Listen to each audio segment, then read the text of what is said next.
mulla vielä maanantai ja vapaa. Ora.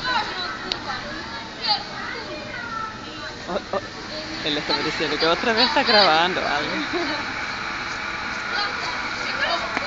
Löydettiin tosi hyvä siirmalainen tuossa Unionin kadulla. Ihan siis, me ollaan käyty siinä viimeisessä viereisessä.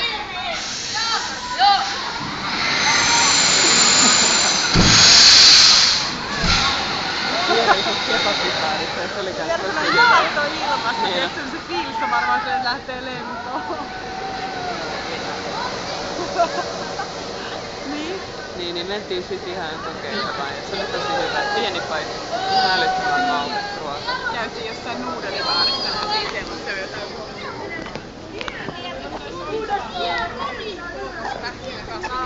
Nuudelista ja riisiä sitten tavallisesti